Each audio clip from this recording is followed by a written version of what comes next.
pilihan. Saya tidak perlu menghargai kalian, tapi tidak perlu membenci kalian. Sikap saya berdiam diri. Toleransi, tolerir, membiarkan. Nah sekarang apa maumu ke sini?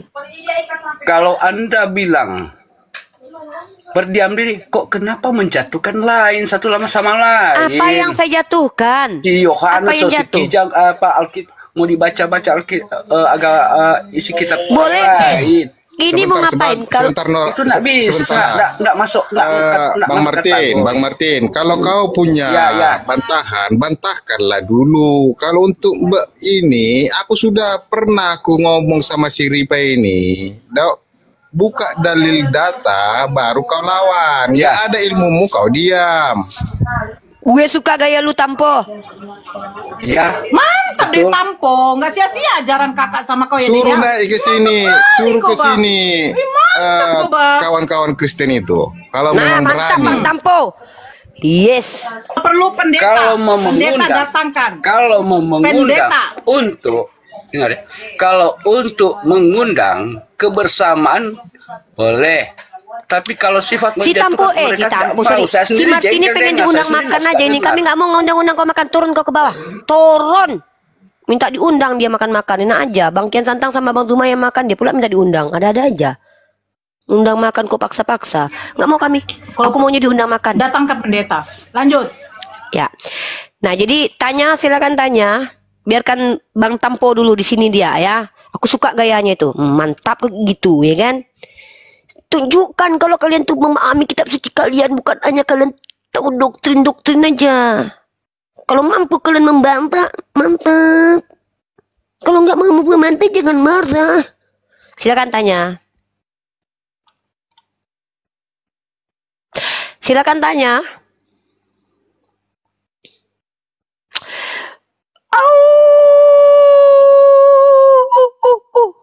Silakan tanya. Halo. Halo. Itu kamu tanya itu lagi monitor dia. Saya sapa aja Uni ya. Nando. Ya. Selamat malam. Halo. Agama apa? Islam. Oh, Islam. Kami naikkan yang Kristen dulu ya, Bang. Oke, siap-siap. Oke. Terima kasih Bang Nando. Assalamualaikum. Zeus. Sijul. Zeus. Hoi. Sijul. Hoi. Hoi. Ah, udahlah. Sama si Tampo juga Uni. Kau turunkan si Julius. Si Julius. Enggak ada aku turunkan. Enggak ada aku turunkan si Julius. Enggak ada aku turunkan, hoi. Siapa yang turunkan itu? Ya, dan satu lagi kalau kita lihat dalam kitab Wahyu, saudara-saudara yang terkasih dalam nama Bapak kita masing-masing, bahwa kalau kita lihat dalam kitab Wahyu ada penggambaran sosok yang berjumpa dengan Yohanes di Pulau Patmos, mengaku-ngaku, akulah Alfa Omega. Coba, apakah Yesus datang mengaku-ngaku sebagai Alfa Omega? Apakah Yesus pernah meninggikan dirinya? Dia berkata, aku tidak dapat berbuat apa-apa dari diriku sendiri. Tapi dalam Pulau Patmos seorang sosok berkata, aku Alfa Omega. Maka pertanyaannya, apakah betul itu adalah Yesus? Tunjukkan. Buktikan. Ya, halo Erwin. Saya sapa dulu. Saya sapa. Erwin, Hutapea. Ini siapa yang berani-beraninya nurunin Bang Jul? Wah parah ini. Aku nggak ada. Si Jus. Ripa kayaknya, Ripa ini yang nurunin. Dewa dia, Dewa. Zeus. Oh. Nah kan dia ngakui signalnya jelek. Agama apa, Dek? Islam Kristen? Zeus? Erwin?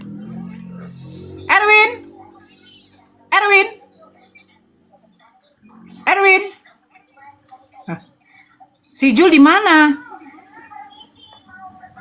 Nongkrong cantik seperti biasa. Mana sih dia?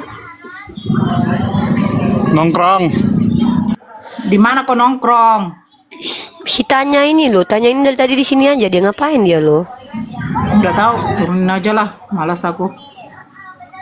Iya. Yang naik, mau tanya. Ngapain kau pamer-pamer jalan-jalan kau, Jul? Mentang-mentang kau. Si Jul pamer aja, cobalah dulu ya. Kau dengar, nih masih dia bilang ini, Nora kapan lu ke Jakarta? Katanya, diam dulu Tampo. Kapan lu ke Jakarta? Kenapa? Gua mau buat konten, lu ngemis-ngemis di jalan, uangnya gua ambil ya, katanya. Coba kurang ajar kan? Hati loh, si Jul di sini emang takutnya dia C10 loh. Ripa. Ya, siapa Kak? Apalagi Tampo? Aku Bonaniona dulu ya. Aku mau ke warung. Ya udah turun. Bonaniona. Nora. Bonaniona. Jangan kau panggil aku adikmu. Kempes kau. Apa sih, Dek? Nggak usah panggil aku adikmu. Udah adikmu aku. Kayak udah tua aja kau. Olo Pung, turun mah Opung. Hati-hati dah Pung. Aku keluar dulu ya. Oke, Opung. Oke, selamat malam semua. Goodbye. Selamat malam Opung Tampo. Sehat selalunya kau. Ya, Bonanionan. Hai Nomboru. Dulu. Apa, Mang? Oke, turun aja aku Nomboru. Cuma lucu aja, Wak. Kenapa, Mang? Oke. Lucu aja. Ketawa lah kalau lucu. Ya, sukron kasiron. Thank you Nomboru. Iya, Mang. Udah si Jul aja debat. Ya, ternyata tidak ada yang mampu membantah argumentasi kita ya. Nggak enak kali loh kalau nggak ada perlawanan gini loh. Nggak asik. Dapa? Halo, selamat malam. Malam makan apa, Dek?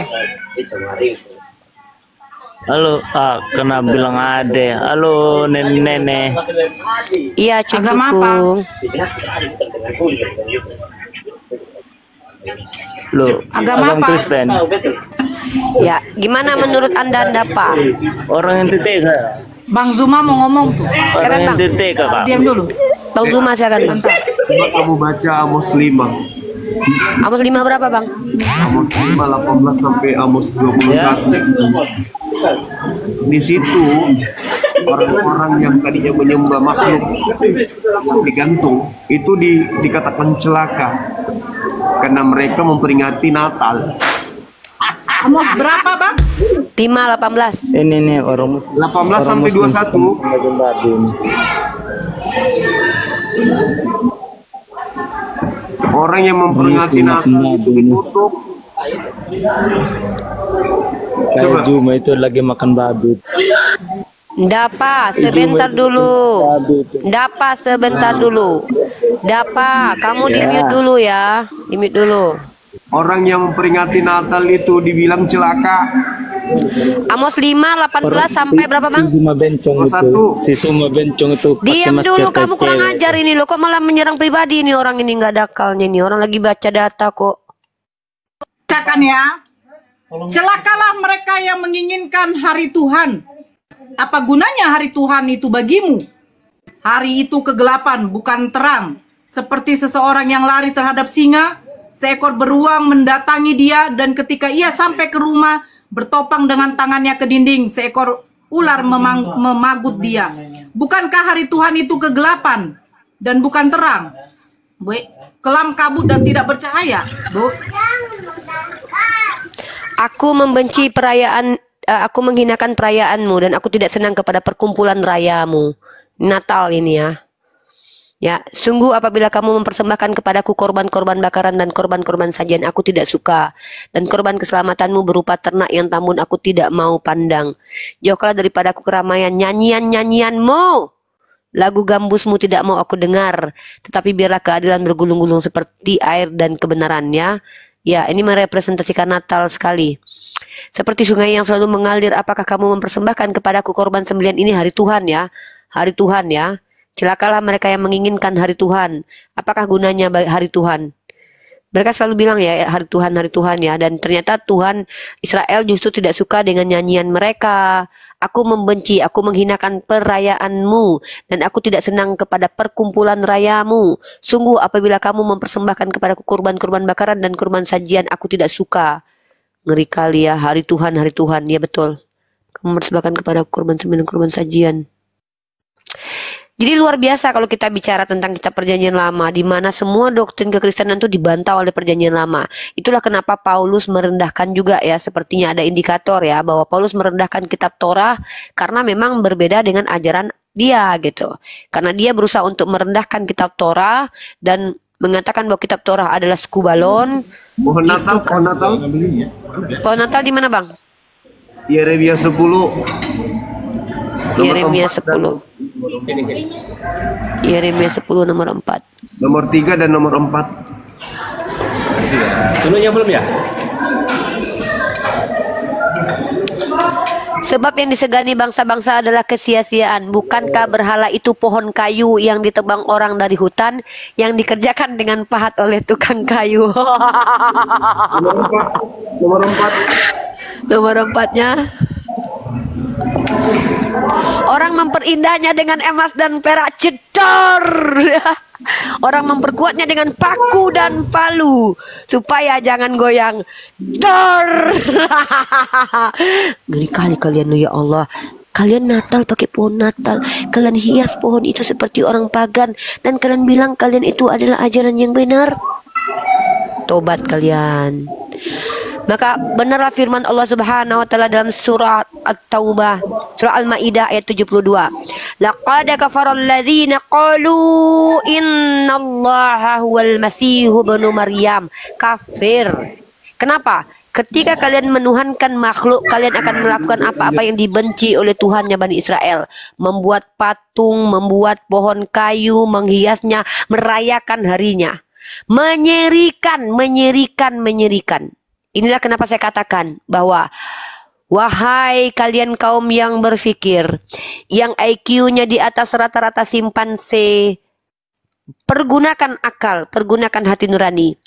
Mungkinkah Tuhan menghabisi nyawa manusia yang dicintainya dengan sekonyol-konyolnya dan kemudian dirayakan setiap tahun oleh manusia? Mungkinkah seperti itu? Maka tolong kalian jawab. Betulkah yang datang ke Pulau Patmos dan yang datang di Damsyik adalah Yesua HaMasyiah? Tunjukkan pesona kalian, Karesteng. Silakan. Silakan siapa Kak Nora? Ada 3 orang nih yang baru. Oke. Hasiholan. Mangayat. Hasiholan, Mangayat, Erwin. Ya, kenapa? Aduh, astagfirullahaladzim. Kores, kecilkanlah. Oh, bukan saya ya. Oke, lanjut. Astagfirullah. Erwin, Hasiholan, Mangayat. Astagfirullah. Ya Allah ya Rabb. Ya, assalamualaikum warahmatullahi wabarakatuh. Waalaikumsalam. Muslim bang? Muslim, alhamdulillah, insyaallah Muslim masih bertahan. Ya. Tidak ada keraguan. Kami naikkan Kristen dulu ya bang. Oke. Ya, Hasiholan. Amang baru. Amang baru. Ya. Ya, Amang baru. Malam. Kristen Amang baru? Ateis. Boh. Adong musi ateis di Halak Batak. Unang margabu so Amang baru. Dan adong ateis di Halak Batak dah. Oke, kita bahas ateis nih ya. Olo, horong dorong kulo tuh olo ya. Jadi buah malu adong ateis. Dan adong nih, unang margabu so. Kabuso, olong durha aku tuh olo ya. Pak Hasi, saya mau tanya, kenapa Bapak menjadi ateis? Apa alasannya Pak? Silakan Pak. Ya, karena saya tidak percaya dengan namanya agama. Ya, agama itu hanyalah sebuah budaya. Siap, lanjut Pak. Ya, itu aja yang mungkin bisa saya paparkan untuk Saya sementara. rasa begini, saya rasa bukan begitu. Bang Hasi Holland tidak percaya bahwa Yesus itu adalah Tuhan satu. Terus dia belum menerima kebenaran di dalam Islam 2. Jadi dia di situ masih bingung. Makanya ya, jangan menyembah sosok manusia sehingga Anda jadi bingung Amang Boru. Saya sapa dulu nih. Sandro. Halo Tulang. Sandro Tobing, Tulang. Halo. Horas Tulang. Horas biar martulak ko bere. Iya, opung perempuanku baru Tobing. Jadi mertulak aku. Oke lah. Oke, Tulang. Ini room diskusi lintas iman ya, Tulang ya. Jadi kita jangan di sini baper-baperan. Ya nggak apa-apa. Tulang mau tanya tentang Islam silakan. Kami akan juga bertanya tentang Kristen silakan. Begitu ya, Tulang ya. Iya. Ada yang Oke, Tulang. Nah, ya silakan Tulang. Itu ada Uni Rifa. Silakan Uni. Emang bisa batu apa namanya ya? Seorang batu mana ada batu itu seorang bang? Batu itu bukan orang, batu-batu bukan orang. Ya. Sebuah benda. Ya, sebuah benda. Ya. Apakah bisa menghapus dosa itu, Kak? Tidak bisa. Batu tidak bisa menghapus dosa.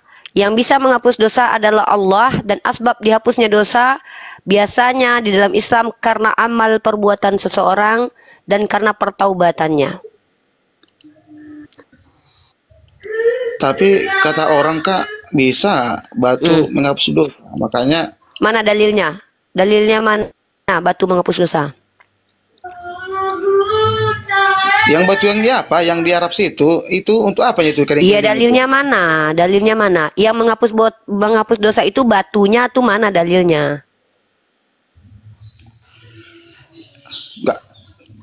Enggak tahu lah kalau masalah dalil. Ya udah, kalau gitu Anda udah saya luruskan ya. Anda kan tidak tahu dalilnya. Saya sudah luruskan, tidak bisa. Yang menghapuskan dosa adalah Allah Subhanahu wa taala karena amal dan pertaubatan seseorang. Begitu dalam Islam. Ya, paham ya? Nah, tapi kalau di agama Anda, dalam kitab Yesaya pasal ke-6 nomor 6, batu keramik, batu bara bisa menghapuskan dosa. Tai sapi pun bisa menghapuskan dosa. Enggak. Ada, masa nggak tahu nih saya bacakan dalilnya ya? Mana tertulis itu? Yesaya pasal 6 ayat 6. Yesaya pasal 6 ayat 6. Coba dulu. Nih, ya, bacakan ya. Saya bacakan nih. Habis itu saya kasih tai sapi ya. Mari kita lihat nih. Di mana itu Kak itu? Coba dulu. Ada. Nih, Yesaya pasal 6 ayat 6 sampai 7. Tetapi seorang daripada serafim itu terbang mendapatkan aku. Di tangannya ada bara yang diambilnya dengan sepit dari atas misbah. Ia menyentuhkannya kepada mulutku serta berkata, lihat, ini telah menyentuh bibirmu, maka kesalahanmu telah dihapus dan dosamu telah diampuni. Nih batu ya. Kalau kita lihat batu ini yang dipegang bara ini dalam bahasa aslinya rispah. Rispah itu apa? Rispah itu adalah ini nih, batu keramik. Batu bara ini batu keramik nih. Kita lihat bara itu bahasa aslinya apa? Bahasa Ibraninya apa? Rispah. Rispah itu maknanya apa?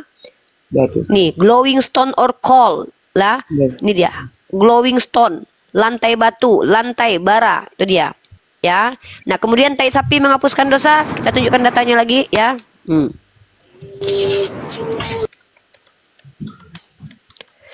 Bukan cuma tai manusia aja ya. Dalam Kristen tai sapi juga menghapus dosa. Tetapi daging lembu jantan itu kulitnya dan kotorannya haruslah kau bakar habis dengan api di luar perkemahan. Itulah korban penghapus dosa. Tuh, kalian mengorbankan tai sapi terhapus dosa. Ya beda dengan kami. Kami yang menghapus dosa kami adalah Allah. Kenapa kami bisa diampuni? Kalau kami beramal soleh dan kami bertaubat. Gitu. Keluaran 29 ayat 4 balas. Ya, Yesaya pasal 6 ayat 6. Sedikit Uni. Silakan Kak Nora. Boleh? Silakan.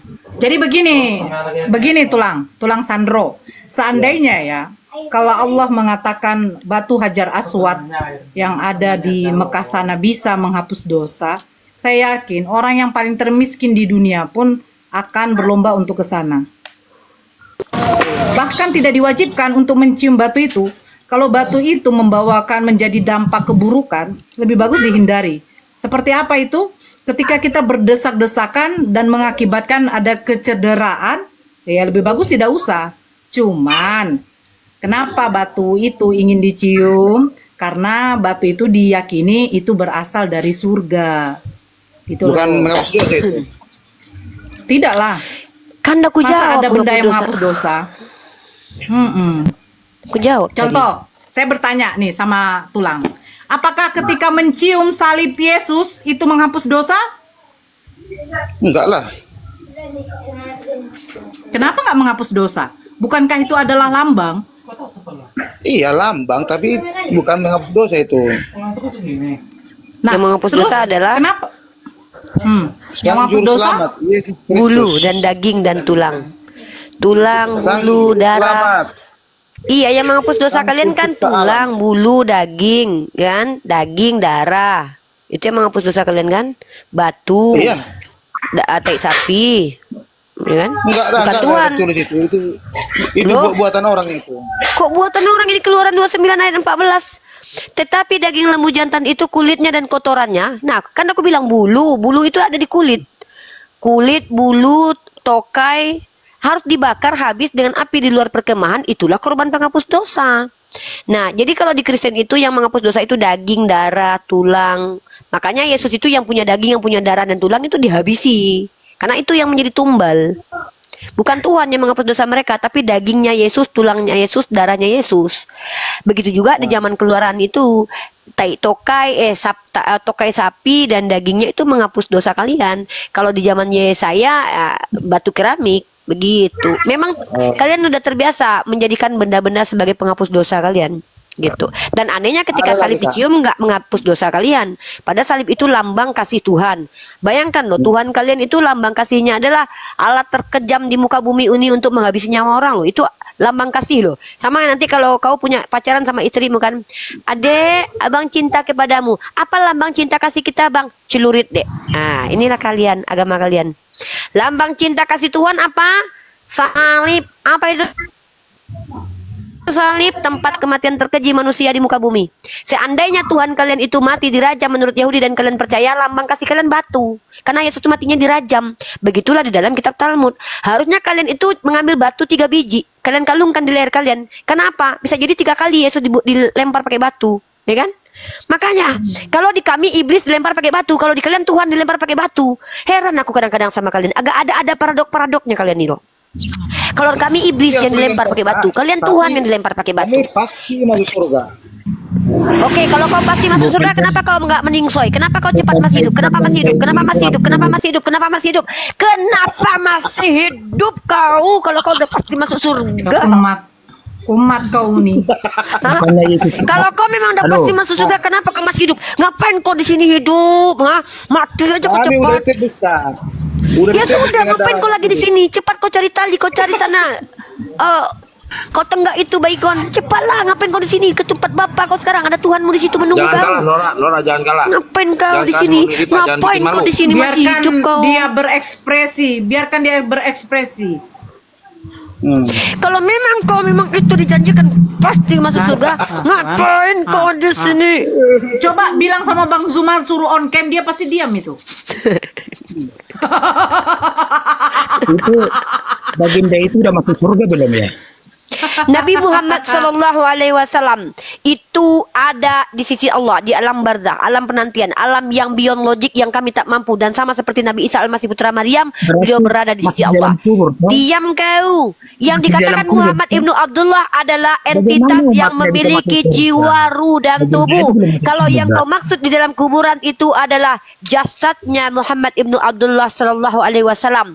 Tapi yang dikatakan manusia bernama Muhammad Ibnu Abdullah adalah yang memiliki tubuh, jiwa, roh dan sifat kemanusiaan. Yang kalau kau tuduhkan kepada Nabi kami, beliau meninggal dan jasadnya dikubur, kau bilang itu adalah di mana Nabi kalian dalam kubur, maka kalian mengatakan mamaknya Yesus itu juga adalah bangkai. Kalau kalian tuduhkan Nabi kami bangkai, inilah kalian. Maka tolong kalian jawab pertanyaanku. Kalau kalian memang betul-betul telah ditebus dan pasti masuk surga, ngapain kau masih di bumi ini? Belum ajalnya kakakku. Berarti kau bohong, kau berdusta, bertakia Korintus.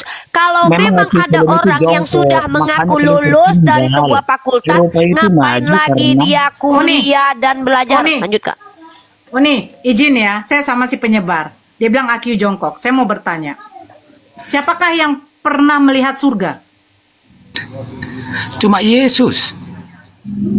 Jangan bohong. Kenapa Markus menuliskan Yesus terangkat naik ke surga? Baca di kitab Bibel itu. Jangan bohong kamu, jangan bohong kamu. Pertanyaan saya, siapakah yang pernah melihat surga? Masuk surga itu cuma Yesus, tidak ada yang lain. Nabi Adam juga nggak di surga. Saya bertanya, siapakah yang pernah masuk surga? Yang melihat surga? Siapa yang pernah melihat surga? Yesus. Dari mana Markus kalau Yesus ada di surga? Yesus. Saya tanya, tahu dari mana Markus kalau Yesus ada di surga? Kau baca baik-baik di dalam Markus. Diam dulu. Saya mau ngetes kau kan. Sesudah Tuhan Yesus berbicara demikian kepada mereka, lu diam dulu penyebar, penyebar gabrul.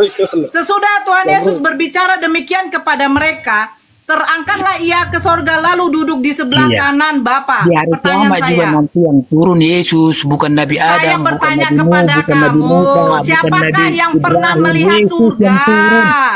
Siapa yang pernah melihat Yesus di surga? Jangan kau pungkirin di hari kiamat yang turun.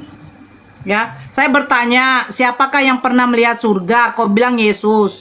Sejak kapan Yesus kasih tahu Markus kalau dia itu terangkat ke surga?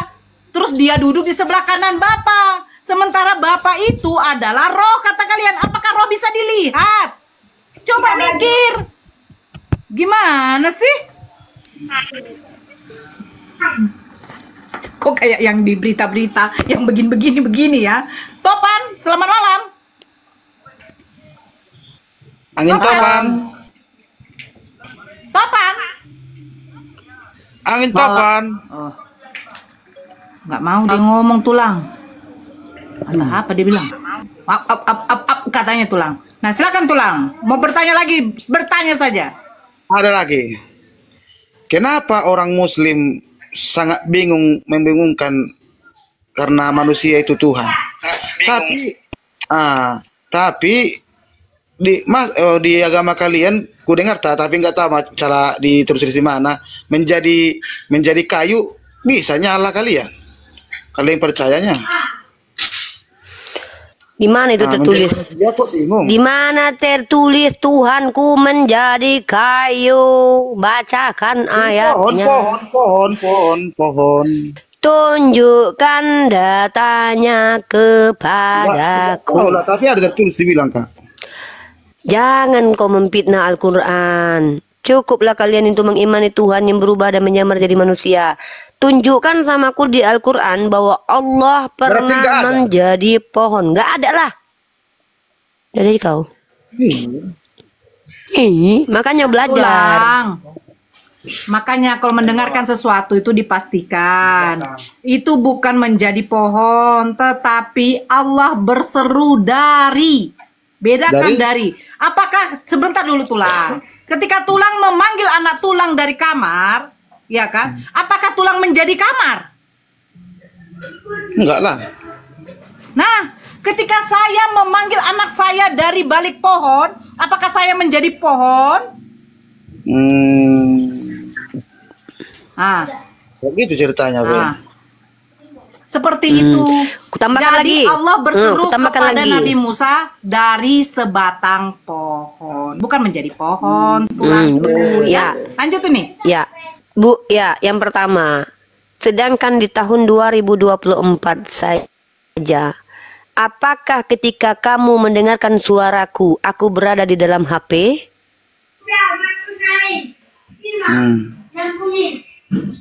Maksudnya? Ketika kau mendengarkan suaraku dalam HP Evercrossmu itu, Evercross tipe 2351 itu, apakah aku ada di dalam HP Evercrossmu itu? Maksudnya gimana ini? Membingungkan. Tuh. Dia nggak mengerti. Kau nengok mukaku nggak sekarang? Kau nengok mukaku. Nengok kau mukaku. Nggak mengerti dia bahasa. Dengar kau suaraku. Jadi begini Tulang. Kau dengar nggak suaraku? Begini Tulang ya. Orang tua ini, lanjutlah Kak Nora, kau lah yang mengerti orang. Begini, Kak Nora, kau lah yang mengerti orang tua. Begini. Kalau aku mengerti anak muda aja. Saya telepon Tulang. Oh, Tulang udah makan. Nah, apakah berarti saya berada di dalam HP itu? Enggak. Ya udah. Udah Tulang, begitu Tulang. Ah, Tulang inilah ah. Nah, jadi unang dari penjelasan kami, ya, dari penjelasan itu Nora tadi Tulang, dari penjelasan tadi artinya apa? Bahwa ketika kita mendengarkan suara, maka kalau kita merujuk kepada jangankan Tuhan, kita saja manusia, ketika suara kita ada dalam speaker, ada dalam HP, itu bukan berarti kita masuk ke dalam HP, bukan berarti kita masuk ke dalam speaker. Iya. Tetapi kecanggihan teknologi membuat kita bisa mentransfer suara kita ke dalam sebuah alat. Nah, itu bicara manusia. Bagaimana dengan Tuhan? Apakah ketika ada suara dari balik pohon, Tuhan harus datang ke pohon tersebut? Tentu tidak, my brother. Nah, inilah cara berpikir yang logik dan sehat, bahwa tidak pernah ada dalam Al-Quran. Nah, kan berbunyi apa ya, Edvan dia kan? Angkat dulu Evercrossmu itu. HP Mito. Data dari HKBP. Iya. Gue ngapain? Angkat HP Mito. Iya. HP Mitonya itu besar kali suara ringtone-nya. Jedak jeduk jedak jeduk jedak jeduk HP Mito itu besar kali suaranya ya. Nanti dipakai dia buat joget-joget di gereja biasanya. Oke ya. Jadi Bang Tulang, ya Abang Tulang, abang yang tinggal Tulang. Oh Tulang, tidak ada istilahnya logika kita ini menerima Tuhan itu berubah menjadi pohon. Tidak ada. Tetapi Allah Subhanahu wa Ta'ala itu bisa mentransfer suara atau perkataannya melalui berbagai macam cara karena dia berkuasa. Ya, jangankan Allah, kita saja yang manusia di tahun 2024 saudara mampu saudara kita mentransfer suara kita saudara di dalam HP saudara lewat voice note saudara, dan artinya saudaraku ya, tidak ada istilah dalam Islam Allah itu mewujudkan dirinya berbentuk makhluk saudara, karena Allah itu bersifat laisa kamitsli syai'un. Paham Tulang? Paham. Mantap. Jadi, Allah kami lebih hebat dah, lebih hebat Allah kami. Apa kehebatannya Tuhannya Tulang? Bah, nggak tahu si Bere ini. Apa Bere? Apa kehebatan Tuhanmu? Kami kehebatannya kakku, kehebatannya bisa menghapus dosa. Bere. Nah,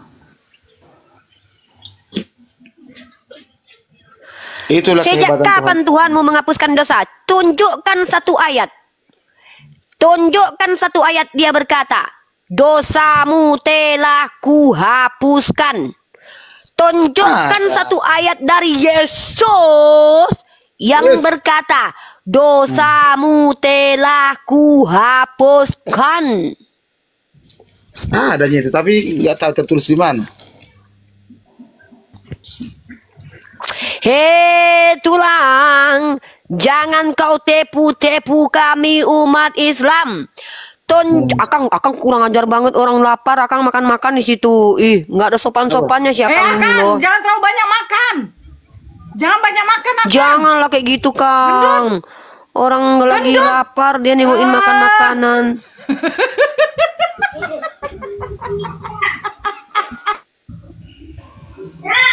Kang, lapar Kang.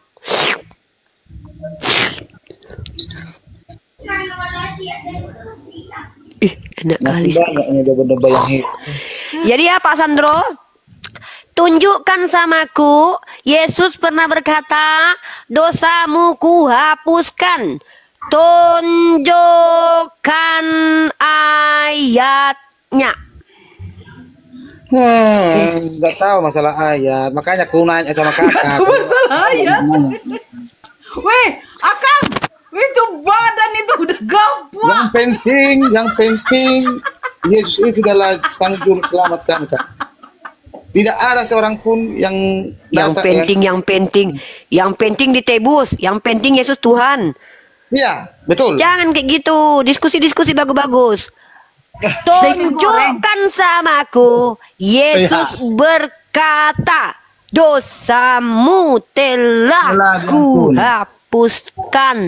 Iya, ada itu, tapi nggak tahu di mana. Coba tunjukkan. Ya baca lah. Nah, udahlah, nah, banyak kan ceritamu, tulang. Nggak ada. Guru apanya kabarnya? Gak ada, dia namanya aja Uni. Dia orang Padang. Ada tuh di Matius 9 ayat 5, Kak. Di atas di Matius 9 ayat 5. Ya. Tunjukkan dulu, Bang, tunjukkan. Biar tahu rasa dia. Ya, dosamu sudah diampuni, ada itu yang berkata dosamu sudah diampuni, kata Yesus gitu. Bang, bedakan dosa yang diampuni dengan dosa yang telah kuampuni loh, Bang. Kok bahasa Indonesia nggak paham sih? Ya begini, Kak, ini kan dia berbicara di ayat 6. Ini saya bacakan ya. Tetapi supaya kamu tahu bahwa di dunia ini anak manusia berkuasa, katanya. Anak manusia berkuasa ya? Anak manusia? Iya. Kamu anak manusia atau anak hantu? Saya manusia. Ya sudah, maka semua manusia itu bisa mengampuni dosa. Karena memang tertulis, barang siapa yang menyatakan dosa seseorang itu tidak ada, maka dosanya diampuni. Apa hebatnya Yesus?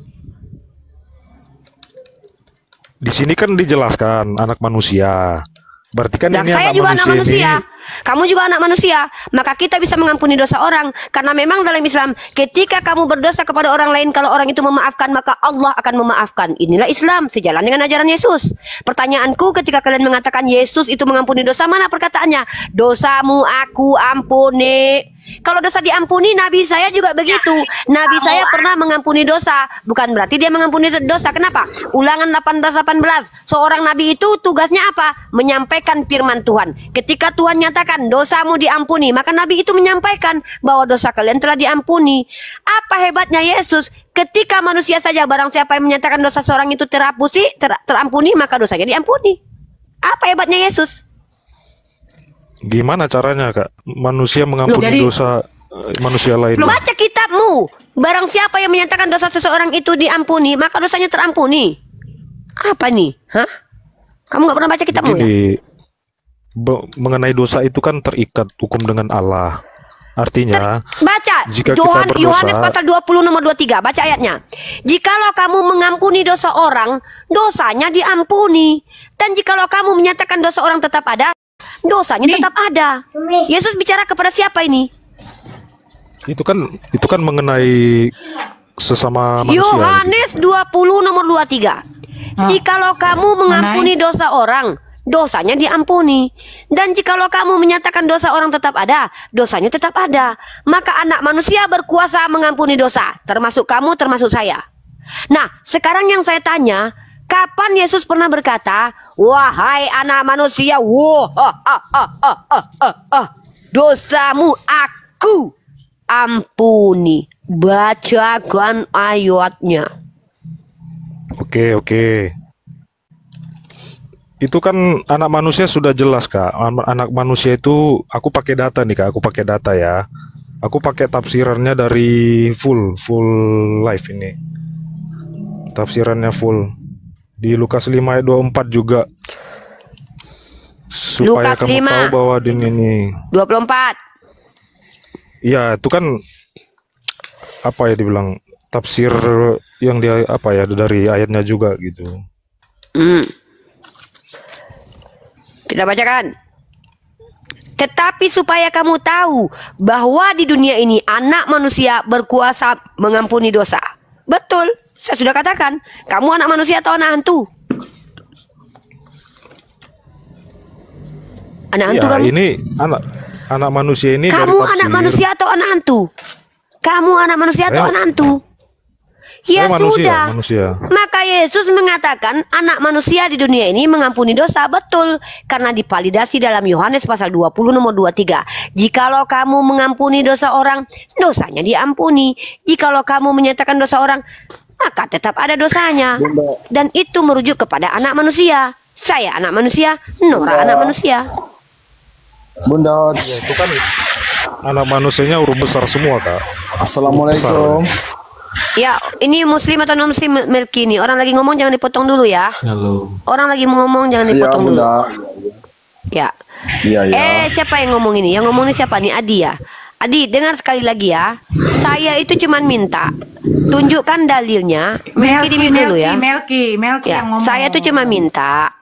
Saya tidak banyak melakukan hal-hal yang mutar-mutar akrobat dalam diksi ya. Saya cuma minta penegasan bahwa Yesus itu mengampuni dosa. Kenapa saya katakan begitu? Karena Yesus mengatakan, aku tidak dapat berbuat apa-apa dari diriku sendiri. Oke? Barang siapa yang percaya kepadaku bukan percaya kepadaku, tetapi percaya kepada yang mengutus aku. Artinya, kalau Yesus itu melakukan dengan kehendaknya sendiri, maka dia akan mengatakan diksi yang jelas, dosamu aku ampuni. Maka tunjukkan sama saya, di mana data tertulis, Yesus pernah berkata, anakku, dosamu aku yang ampuni. Tunjukkan ayatnya. Ya, menurut kakak, di Alkitab itu siapa yang duduk di sebelah kanan Allah? Duduk di sebelah kanan Allah adalah keterangan dari konon kabarnya penulis kitab Matius. Pertanyaan saya, dari mana Matius bisa melihat Tuhan duduk di samping Tuhan? Iya, menurut kakak, pemahaman kakak di Alkitab. Menurut saya, kalau pendapat saya, kitab Anda itu adalah hasil campuran pernyataan manusia dan hasil pendengaran tentang perkataan-perkataan Yesus yang datang entah dari mana-mana. Maka tentang pernyataan bahwa ada manusia melihat Tuhan duduk sebelah kanan sebelah kiri, itu pasti bukan kabar benar. Karena yang mendapatkan pengetahuan dari Tuhan hanyalah Nabi. Karena itu dikatakan dalam Ulangan pasal 18, Ulangan 16 ayat 2, Ulangan 2 ayat 16. Ya terbalik. Ya, apabila ada seorang nabi, maka aku Tuhan menyatakan diri kepadanya dan berbicara melalui mimpi. Itu nabi. Tapi kalau orang biasa mengaku-ngaku bertemu dengan Tuhan, bisa jadi yang datang kepadanya adalah roh setan. Makanya saya katakan, ketika ada yang mengatakan Yesus duduk di surga, bagaimana kalian bisa membuktikan bahwa itu betul-betul di surga? Dan bagaimana kalian bisa buktikan itu Yesus, bukan hantu belau? Dari mana kalian tahu kalau itu adalah kabar yang benar, bukan kabar dusta? Bagaimana metodenya untuk membahasnya? Silakan. Silakan Kak Nora. Ya, Kak Nora, aku ada ini nih. Silakan Kak Nora. Kalau untuk duduk di sebelah kanan itu bukan artian itu duduk gitu di bangku. Itu adalah makna simbolis dari kekuasaan. Dalam tradisi Yahudi, kalau duduk di sebelah kanan itu artinya yang berkuasa. Dia otoritas kekuasaan ada pada dia semua. Datanya di mana? Ada di Talmud Babilonia Sanhedrin 108b. Di sini ditulis, saya bacakan ya karena saya nggak bisa open cam. Orang yang duduk di sebelah kanan adalah yang memiliki status lebih tinggi dibandingkan yang berada di sebelah kiri. Jadi itu adalah makna simbolis. Itu perjanjian baru emang pakai bahasa Ibrani sehingga ada perjanjian baru pakai Talmud. Perjanjian baru pakai Talmud. Baru tahu aku. Ya, itu makna simbolis dalam tradisi Yahudi bahwa duduk di sebelah kanan artinya adalah yang berkuasa. Emangnya tunggu dulu, itu perjanjian baru emangnya pakai bahasa Ibrani sehingga ada kitab tafsirnya Talmud? Ya, kenapa perjanjian baru kok bisa pakai Talmud itu? Aneh aja. Karena Yesus orang Judaism, orang Yahudi. Karena Yesus orang Yahudi dan para rasul semua orang Yahudi. Dia orang Yahudi, tapi yang membacakan Talmud itu kamu, dan itu cocokmologi. Sejak kapan kitab Matius itu pakai Talmud? Dengar dulu ya. Sekarang gini aja deh. Menurut kamu Yesus itu berkuasa di surga? Berkuasa. Dia maha kuasa. Baca Matius pasal 20 nomor 23. Ada pada dia. Ya, oke. Apakah ketika ada seseorang berkuasa, maka kekuasaannya terbatas? Yesus itu kekuasaannya terbatas nggak di surga? Ya tidak terbatas lah kan. kuasa ada pada kalian dia baca, gitu. baca kitab kalian Matius pasal 20 nomor 23. Yesus berkata kepada mereka, cawanku ini Yesus berkata kepada Salome ya. Siapa Salome? Ibu dari murid-murid Yesus. Cawanku, ibunya Salome, si Salome ini minta tolong kepada Yesus untuk meletakkan anak-anaknya duduk di samping Yesus. Apa kata Yesus? Kalian pikir dia berkuasa? Ini kata Yesus. Cawanku memang akan kamu minum, tetapi hal duduk di sebelah kananku atau di sebelah kiriku, aku tidak berhak memberikannya. Itu akan diberikan kepada orang-orang bagi siapa Bapakku telah menyediakannya. Bagaimana mungkin kalian bilang Yesus kalian berkuasa tapi dia tidak berhak memberikan tempat duduk bagi murid-muridnya? Berkuasa kayak gitu? Enggak juga sih, Bu. Karena ya udahlah. Karena Tuhan kalian nggak berkuasa absolut. Karena dia punya sifat, karena dia punya sifat-sifat keahlian, keahlian apa? Sifat keahlian. Saya tanya, sifat keilahiannya ketika di surga, ketika dia di surga, kalian bilang dia berkuasa full total, maka saya tanya, terbatas tidak? Kalian bilang tidak terbatas. Kalian membaca nggak Matius 20 nomor 23? Dia sendiri tidak punya hak di surga memberikan tempat duduk orang lain. Apakah itu dikatakan berkuasa? Karena dia berkata, segala kuasa telah diberikan kepadaku. Iblis dia juga berkata bahwa segala kuasa telah diberikan. Iblis juga begitu. Iya, iblis juga bilang begitu. Nah, saya kasih data ya. Sifat-sifat kalau cuman mengaku saya punya kuasa, saya maha tahu punya dan kuasa. Maha hadir begitu. Apa ini? Satu-satu bahas. Tadi saya telah menghancurkan doktrin umat Kristiani yang mengatakan bahwa Yesus itu berkuasa di surga. Saya sudah tunjukkan data bahwa Yesus mengatakan dia itu terbatas. Dia tidak berhak memberikan tempat duduk. Dan ini kalian gimana? Kenapa kalian nggak bantah? Kenapa kalian nggak jelaskan ke saya? Kenapa nggak ditanggapi? Kok kabur-kaburan? Kasih waktu saya ngomong nggak? Kasih waktu saya ngomong. Jangan ini terus. Ini kalau diskusi harus. Tapi jangan kabur-kaburan. Baca ini, bahas ini. Iya, makanya gini. Kenapa saya katakan Yesus berkuasa? Pertama, karena dia memiliki sifat-sifat keilahian. Bagaimana cara membuktikannya? Ya dari perkataannya, sama seperti nabi-nabi. Dari nabi-nabi kan apa yang kita pegang kan apa ya perkataannya begitu. Sekarang ini saya penjelaskan dulu ya. Yesus punya semua sifat-sifat kalian yang di keilahian yang dimiliki olehnya. Pertama, dia kekal. Oke, dari omongan yang di Yohanes. Oke, Yesus pernah mati nggak? Yesus pernah mati nggak? Kasih waktu dulu ngomong lah. Tunggu dulu, Yesus kekal. Kamu bilang Yesus kekal? Berarti dia nggak pernah mati? Iya, kasih waktu dulu. Kasih waktu saya ngomong dulu lah. Tapi jangan kabur. Kamu bilang dia kekal, satu poin ini aja udah gagal kamu. Coba definisi kekal apa? Ya kekal abadi, nggak bisa mati gitu. Yaudah, Yesus pernah mati nggak? Ya mati tapi dia bangkit. Kan bangkit. Itu kekal nggak? Yang pernah mati bisa. Kami juga bangkit nanti. Setiap manusia, ya, kulun nafsin za'iqatul maut. Semua yang bernyawa akan mati. Kami akan bangkit kembali. Nah, kami kekal berarti. Berarti manusia kekal berarti. Kalau ada orang percaya hari kebangkitan, berarti kau pun kekal nanti. Hei, Tuhanmu ya, yang pernah kan mati itu kau bilang kekal. Di mana di mana ini pikiranmu? Nanti kalau manusia akan mengalami kematian yang kedua. Coba tunjukkan sama aku, Henok dan Elia pernah mati. Kau tunjukkan dalam kitab sucimu kalau Henok dan Elia pernah mati.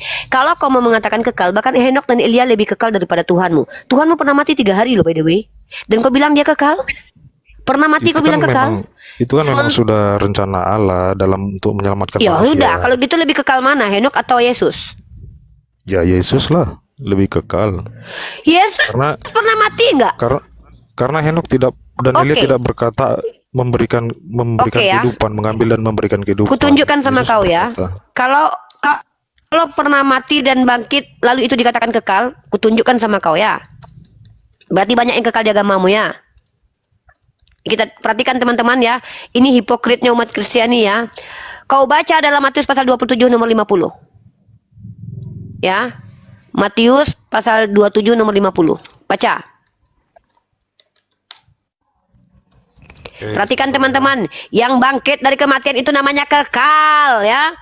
Kita perhatikan, ini dia ajaran Kristen nih, agak lain memang, kekal dibilang pernah mati. Apa-apalah kalian di bahasa Indonesia. Bahasa Indonesia pun kalian gagal paham. Kau perhatikan, ya.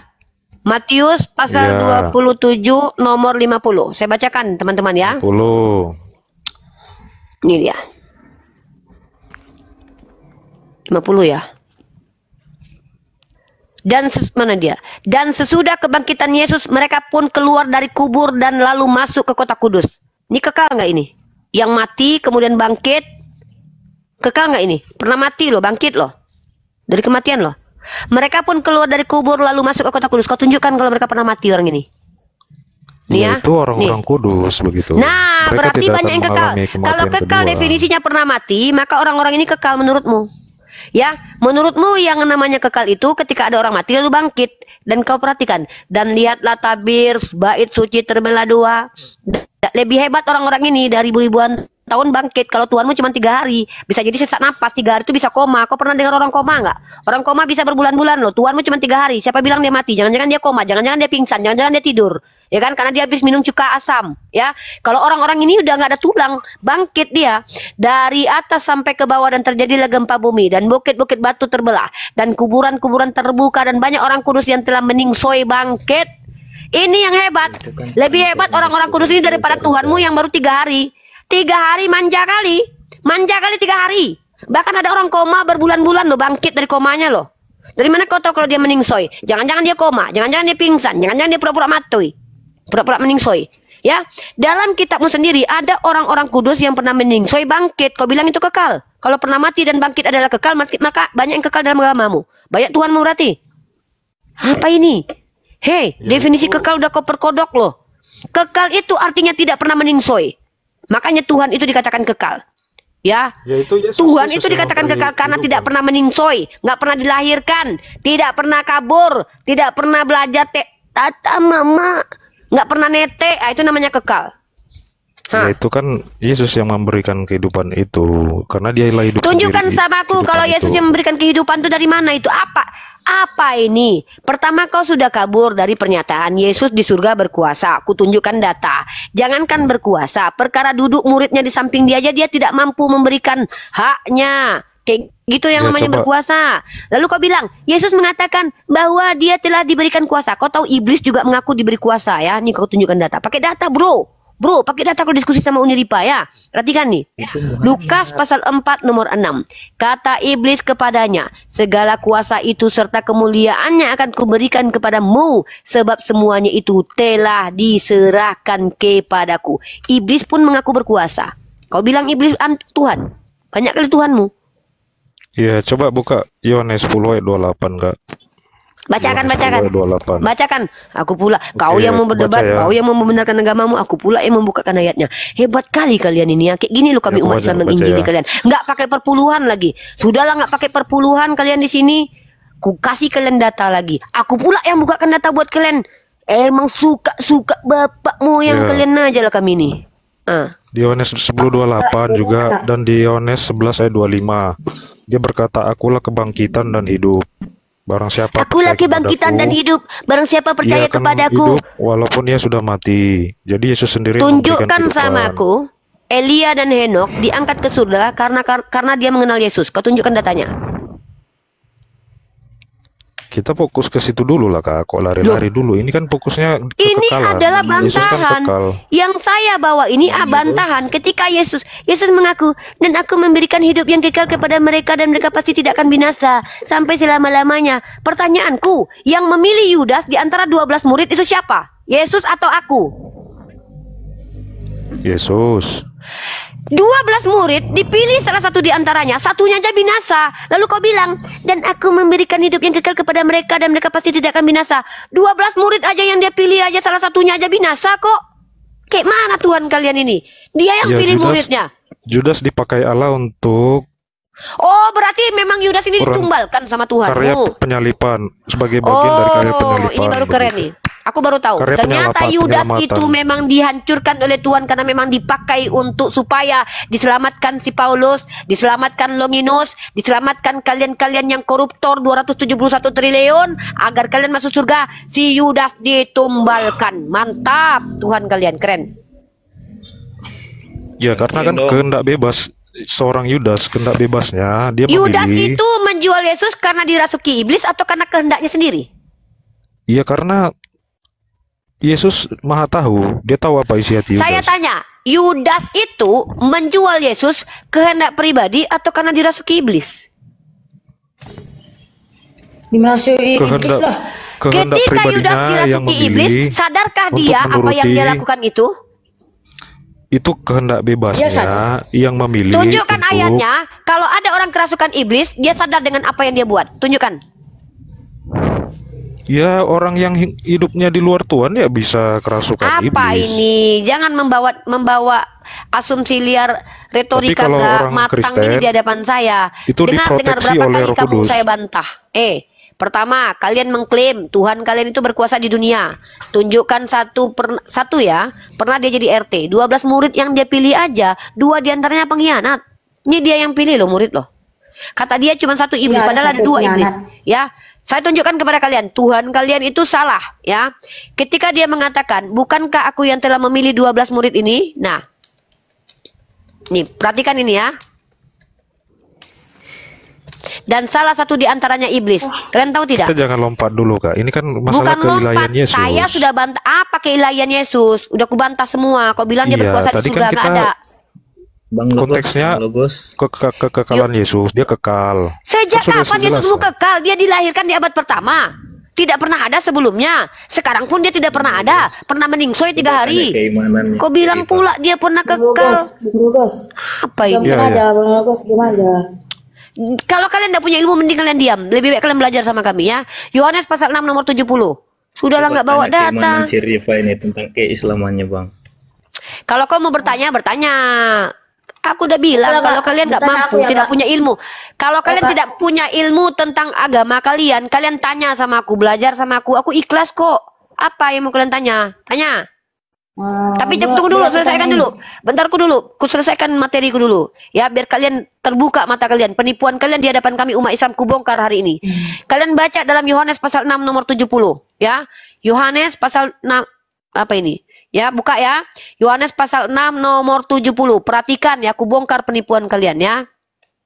Kalian bilang dia berkuasa lah. Kalian bilang dia punya sisi keilahian lah. Inilah, itulah. Hei, jangankan mengetahui apa yang akan terjadi besok, 12 murid aja dia salah loh. Yohanes pasal 6 nomor 70. Jawab Yesus kepada mereka, bukankah aku sendiri yang telah memilih kamu? Yang 12 ini, namun seorang di antaramu iblis. Ini kata Yesus. Pertanyaanku, kenapa Yesus mengatakan Petrus juga iblis? Kenapa kalian mengatakan Yudas juga iblis? Kalau begitu, Yesus telah salah. Bukan 1 iblis, tapi 2 iblis. Perhatikan, ketika Petrus menghalangi dia untuk meningsoi, apa kata Yesus? Enyahlah engkau iblis. Padahal Petrus tidak disusupi oleh iblis. Maka Petrus menurut Yesus adalah iblis itu sendiri. Yang kalian ikuti siapa? Petrus kan? Maka kalian telah mengikuti iblis menurut Yesus. Apa kata Yesus? Enyahlah engkau iblis. Ya, padahal Petrus tidak disusupi oleh iblis. Kalau Yudas itu orang yang disusupi iblis, bukan iblis, tapi dia dimasuki iblis. Perhatikan jadi kitab kalau kalian. masuk dalam goa itu iblis. Iya, Tuhanmu yang mati di goa 3 hari 3 malam keluar dari Tuhan itu iblis. Iya betul. Iya, udah akui saja Tuhanmu iblis. Tuhanmu masuk ke dalam goa sebelum jadi Tuhan itu 3 hari 3 malam berarti iblis menurutmu kan? Bukan ya, kan? Goa itu liang itu baga, bodok. Oke, kau bilang itu liang. Mari kau tengok. Kau tengok, kau bilang aku liang kubur itu bukan goa. Mari kita lihat ya. Yang namanya goa itu goa Hira. Ini data. Kau goa bicara gak bawa data. Tengok Tuhan kau mati di goa. Mati masuk goa lalu langsung jadi Tuhan. Itu baru iblis menurutmu kan? Nih, kau pikir apa ini liang-liang lubang liang apa? Liang semut. Liang apa? Liang semut Tuhanmu dalam liang semut. Nih apa ini? Banyak ceritamu pakai kata liang. Nih goa ini tahu kau? Goa batu. Goa batu Tuhanmu. Keluar dari goa langsung jadi Tuhan. Ada-ada aja kau. Maka kau yang mengatakan Yesus adalah iblis. Kau yang mengatakan, bukan aku. Engkau yang mengatakannya. Wahai anakku. Engkau yang mengatakannya. Bukan aku. Bukan aku. Rizka, apa pertanyaanmu? Boleh Kak. Boleh bertanya aku Kak? 1 pertanyaan. Kenapa kalau umat Islam kita ini rata-rata banyak cerai, Kak? Kenapa umat Islam banyak cerita? Yang banyak cerita itu di kitabmu, cerita dongeng pun ada. Bukan, Apa bukan ini cerita, pertanyaannya? cerai. Oh, cerai. Siapa bilang? Nggak tahu kau Kristen itu juga banyak cerai. Padahal tidak boleh bercerai. Tapi paling banyak bercerai. Pergi kau jalan-jalan ke Eropa. Kau tengok bahkan kumpul kebo pun itu orang Kristen. Nah, sini ku tunjukkan kau data. Kenapa orang Kristen itu banyak kumpul kebo? Karena tidak bisa bercerai. Kalau kau dapat laki-laki psikopat, kau tidak boleh bercerai, Rizka. Matilah kau dimakan cacing. Kalau umat Islam kenapa boleh bercerai? Cerai adalah apa yang dihalalkan oleh Allah tapi Allah tidak menyukainya. Hal yang paling dibenci oleh Allah. Maka ketika ada orang bercerai tanpa ada dasar, tidak mencium bau surga. Tetapi kenapa umat Islam bercerai? Kau tanya sama yang bercerai. Tapi pertanyaanku, kenapa umat Kristen tidak boleh bercerai sehingga pada akhirnya banyak kumpul kebo di Manado? Mau tahu kau datanya? Ku tunjukkan. Silakan pertanyaan selanjutnya. Nih, ku tunjukkan data dulu. Sebentar. Kutunjukkan kau data dulu. Ya. Kau tengok ini data. Gara-gara Kristen tidak boleh bercerai. Kumpul kebo terbanyak itu di Manado. Ya. Kau tengok ini ya. Kau tengok ini data. Kau belajar ini dari mana? Dari CNBC. Ya. Jangan kemana-mana. Diam dulu. Baru masuk banyak cerita kau. Kau nih ya. Di Indonesia. Diam dulu. Di Indonesia, studi pada tahun 2021 berjudul The Untold Story of Cohabitation mengungkapkan bahwa kumpul kebo ngik-ngik lebih banyak terjadi di Indonesia bagian timur yang mayoritas penduduknya non-muslim.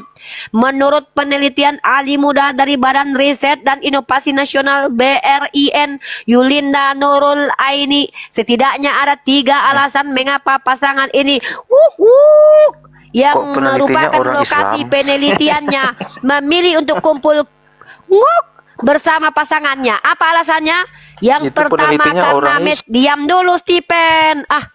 Pertama karena miskin, beban finansial. Kedua, prosedur perceraian yang terlalu rumit.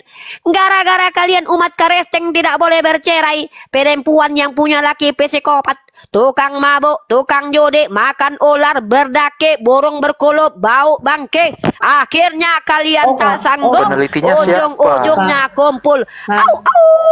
Kumpul kebo. Tuh kalian. Bagi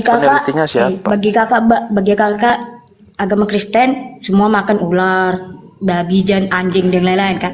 Tapi kok Kristen ini Kak ada bermacam-macam. Kenapa bermacam-macam? Kalau Kristen ini ada Metodis, ada Katolik, ada yang lain-lain. Pertanyaannya, apakah Katolik, Metodis dan yang lain-lainnya makan? Enggak. Oke, kamu apa? Kristen apa? Kamu Kristen apa? Oke, baik. Saya kasih kamu data, ya. Ya, sebelum nunggu Niripang ngeluarin data ya, tolong di subscribe channel YouTube baru saya ya, Dosen Debat Lintas Agama teman-teman ya. Bantu sodako subscribe-nya, Dosen Debat Lintas Agama. Lanjut Niripang, jangan lupa di tab-tab layar guys. Perhatikan. Dalam 1 Korintus pasal 6 nomor 12. Bahkan ini dalil yang digunakan Agatha. Dengan tegas Agatha, apologet Kristen kalian mengatakan. 1 Korintus pasal 6 nomor 12. Segala sesuatu halal bagiku, tetapi bukan semuanya berguna. Segala sesuatu halal bagiku, tetapi aku tidak membiarkan diriku diperhamba oleh suatu apapun. Kata Agatha, jangankan B2 dan gogok, kuping kalian pun halal bagi Agatha. Aku punya videonya. Agatha mengatakan kupingmu itu halal bagi Agatha. Apologet kalian. Kenapa? Kalian tidak punya makanan kosher. Kalian tidak punya makanan halal haram. Karena menurut Paulus, asal itu berguna bagi kau pribadi, pepes mayat bisa menguatkan badanmu, kau boleh makan pepes mayat. Ada tokai yang kau pikir tokai bisa menyehatkan badanmu, kau boleh makan. Apapun makanan yang menurutmu berguna, itu halal bagimu karena kalian tidak punya halal haram lagi. Kenapa? Karena Paulus telah membatalkan hukum Torah. Baca Efesus pasal 2 nomor 15. Itu. Jadi ketika Anda bilang Kristen itu berbeda-beda, kami Metodis, kami Advent, kalian itu minoritas di kalangan minoritas. Faktanya mayoritas Kristen, segala sesuatu yang tak bergerak dan bergerak masuk ke dalam mulut, karena yang haram itu apa yang keluar dari dobor dan yang keluar dari hatimu. Jadi apa yang masuk ke mulutmu itu tidak ada haram-haramnya, brother sister. Ya betul ya yang kau bilang itu Kak. Tapi kan mantap. Kristen ini kan, yang Kristen ini Kak, kayak misalnya kayak kami kan gereja Pen, kami dilarang makan daging yang haram, yang kakak bilang itu ular yang berdarah-darah dilarang juga. Kalian kan kalau kayak gini ya Kak, Kristen itu beda gereja, apalagi Apen ini kan Kristen juga, tapi Apen ini kan gereja juga Kak. Itu kan beda-beda. Advent adalah salah satu denominasi Kristen yang banyak menentang pengajaran Paulus. Setidaknya saya sedikit respect. Karena kalian setidaknya tidak memakan ya. Nah, masalahnya adalah kenapa kalian tidak full melakukan 600 mitzvot, wahai saudariku Advent? Mampukah engkau melakukan semua mitzvot itu? Apabila ada yang tidak perawan lagi, lempar pakai batu depan rumahnya sampai dia meningsoy, mata ganti mata, gigi ganti gigi. Kalau ada perempuan datang bulan, apa yang dipegang olehnya menjadi najis, itu adalah hukum Taurat. Wahai sisterku, apakah engkau melakukan hal itu sepenuhnya, adindaku?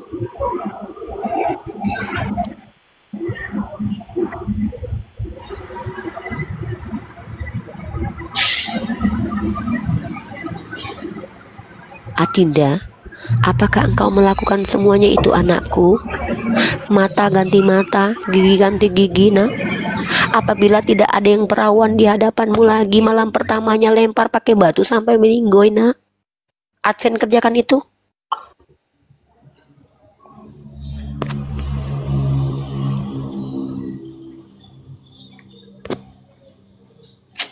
Ya enggak sih. Ya. Ya nggak apa-apa jadi Advent, ya nggak apa-apa. Tapi masalahnya adalah itu berbantahan dengan kitab sucimu sendiri, adikku, sayang, cantik. Mungkin Bang Zuma nih, Bang Zuma udah bisa ngomong belum? Bang Zuma. Ya, silakan Adinda. Ada lagi yang boleh naik satu lagi ya?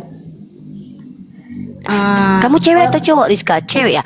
Kamu tanya 101 pertanyaan. Untuk kamu dapat kartu VIP hari ini, tempat bertanya. Kamu bertanya apa saja dan saya tidak wajib menjawab apa saja karena saya terbatas. Silakan 1001 pertanyaan spesial untuk Rizka, saudariku yang cantik jelita se-kabupaten. Silakan sayang. Kayak kita ini kan Kak, kalau 5 agama ini kan juga melarang juga membanyak istri kan Kak. Kenapa? Kalau rata-rata umat Muslim kita ini agama Islam mempunyai lebih dari 1 istri. Baik, saya coba jelaskan. Ini kesalahpahaman yang beribu-ribu tahun selalu disondingkan oleh umat Kristen. Pertama, adindaku, tidak ada perintah untuk kami umat Islam itu memperbanyak istri, sayang. Di dalam Islam itu, di dalam surah An-Nisa, kalau kamu baca, di situ ada penyebab. Pada waktu itu, orang-orang Arab, mereka memperlakukan perempuan-perempuan yatim seenak udelnya. Anak yatim dinikahi lalu diambil hartanya. Maka Allah mengatakan, kalau tidak mampu berlaku adil kepada perempuan yatim, maka lebih baik menikahi 2, 3, 4 perempuan yang kau senangi. Karena memperlakukan perbuatan buruk kepada anak yatim, dosanya sangat besar. Lebih baik nikahi 2, 3, 4. Tapi kalau kau rasanya tidak sanggup berbuat adil, maka nikahilah bagimu 1 saja. Artinya di Islam itu justru dibatasi, sayang. Padahal sebelumnya adindaku tidak ada pembatasan pernikahan baik dalam agama Islam maupun Kristen, karena tidak ada larangan poligami dalam Kristen, setidaknya itu diakui oleh Martin Luther. Bahkan dalam 2 Samuel pasal 12 nomor 8, Tuhan Bani Israel itu memberikan bini-bini orang kepada Daud. Lalu apakah kamu bilang bahwa Tuhan tidak melegitimasi poligami? Legitimasi sayang. Yakub itu poligami cintaku. Istri pertamanya itu adalah Lea. Kemudian dia menikah dengan Rahel. Kemudian mengambil Bilha. Kemudian menikahi Zilpa. Bilha dan Zilpa duanya budak. Yang keduanya ini adik beradik kandung. Pertama dia mencintai Rahel, tapi dapatnya Lea karena bapaknya yang ngasih. Kemudian mereka punya anak 12. Jadi nenek moyang Tuhanmu sendiri itu berasal dari poligami sayang. Kalau ndak poligami ndak mungkin muncul 12 suku Israel sayang. Yang pertama, yang kedua, tidak ada Tuhan larang poligami. Bahkan Tuhan tidak menghukum Daud karena poligami, tapi menghukum Daud karena mengutus Uria suami dari bini orang yang diambil, yang dia skidi papa hoba diambil lalu dihamili, maka Tuhan marah. Akhirnya dia dihukum, tapi bukan dia dimatikan, tapi anak hasil jinanya. Artinya apa? Tuhanmu dalam kitab perjanjian lama itu melegitimasi perpoligamian. Bahkan tidak ada larangan bagi jemaat awam untuk poligami dalam kitab perjanjian baru. Coba tunjukkan kepada saya ada larangan untuk berpoligami bagi kalian Kristen awam. Tunjukkan Uni sayang. Kalau ada Uni, ya Uni berhentilah mengatakan bahwa Kristen itu dilarang poligami. Kalau tidak ada larangannya adindaku, jangan menambah-nambahi hukum Tuhan sayang. Nggak ada larangannya, kalian pula yang melarang. Ini kalian lebih Tuhan daripada Tuhan loh. Kalau ada Tuhan yang bilang baru ikuti. Tuhan tidak bilang jangan tambah-tambahi. Kata kitab Keluaran, kitab Kejadian, kitab Amsal, jangan menambahi firman Tuhan. Ya, jadi tolong. Tidak ada agama samawi itu melarang poligami sayang. Tapi Islam sebagai agama dinul haq membatasi peradaban Romawi kuno, peradaban Mesir kuno, agama Yahudi itu menikahi perempuan tanpa batas. Tapi Islam hadir untuk membatasi poligami yang tak terbatas. Solomon 1.700 gundik 300 istri itu dibiarkan Tuhan. Daud punya gundek, punya juga Abraham punya gundek bernama Ketura, punya istri bernama Sarah dan Hagar. Poligami sayang. Barang siapa yang mengutuk Abraham, Tuhan mengutuknya. Barang siapa merahmati Abraham, dia pun mengutuk. Apa kalian mau mengatakan Abraham itu berzina? Inilah ajaran Islam. Dalam Islam yang berhak poligami tentu yang mampu. Para nabi itu dimampukan oleh Allah karena dia adalah nabi. Silakan Rizka, pertanyaan selanjutnya. Tapi sayangku, cintaku, ya, kalau kita bicara tentang poligami itu, bagi kamu sebagai perempuan, kamu merasa nggak mungkin ajaran Tuhan itu mengizinkan poligami karena kamu, mohon maaf, mungkin punya pacar atau suami yang udahlah miskin, dengkul goyang-goyang, napas setengah-setengah, bau pula lagi, dompet kosong, minta poligami. Kayak gini satu istri aja nggak cocok sayang.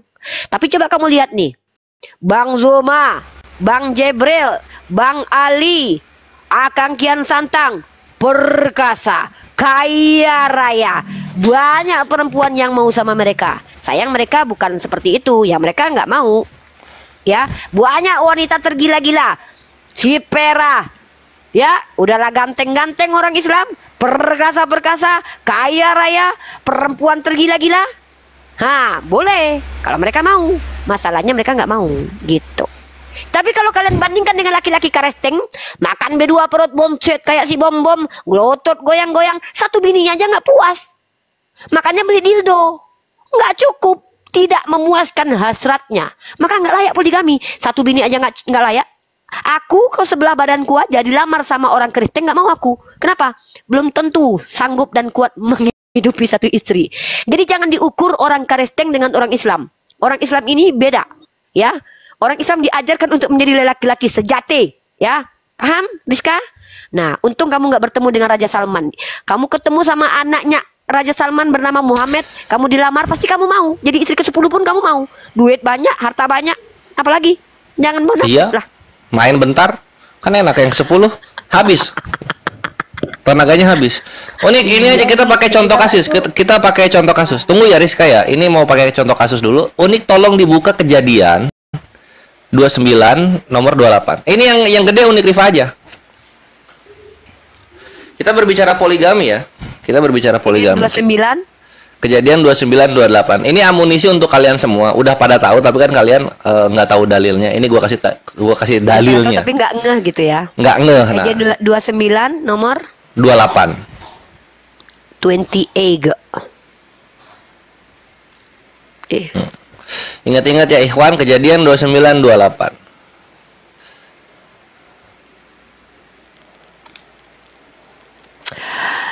Maka Yakub berbuat demikian. Ia menggenapi ketujuh hari perkawinannya dengan Lea. Kemudian Laban memberikan kepadanya Rahel, anaknya itu menjadi istrinya. Lagi pula Laban poligami. Ya. Poligami. Dua ya. Adik-beradik. Kurang puas Unik. Ya. Kurang puas gua. Kejadian 30 nomor 4 sekarang kasih lihat. Kejadian 30. Udah kita kalau replay itu udah basi, kalau replay udah basi. Kita sekarang main poligaminya yang 30 brutal. 30 nomor 4. Nomor 4. Brutal ini ya. Kalau maka diberikannya lah Bilha, budaknya itu kepada Yakub menjadi istrinya. Ini dia, budak. Dan Yakub apa itu? Diprot-prot budak jadi istri. Budak, anjir. Kurang seksi apa coba budak itu? Unik kurang. Siapa tahu masih ada. Coba. Kejadian 30 nomor 9. Jadi kan tadi udah istri kedua Rahel, istri ketiganya Bilha. Nah, sekarang Kejadian 30 nomor 9. Ketika dilihat Lea bahwa ia tidak melahirkan lagi, diambilnya Zilpa budaknya perempuan dan diberikannya pada Yakub. Yakub dikasih pembantu, dikawin sama Yakub. Mantep bet. Ini kalau nggak Yakub nih ngawinin budak-budaknya istri-istrinya ini, nggak akan ada itu Israel. Jadi setengah Israel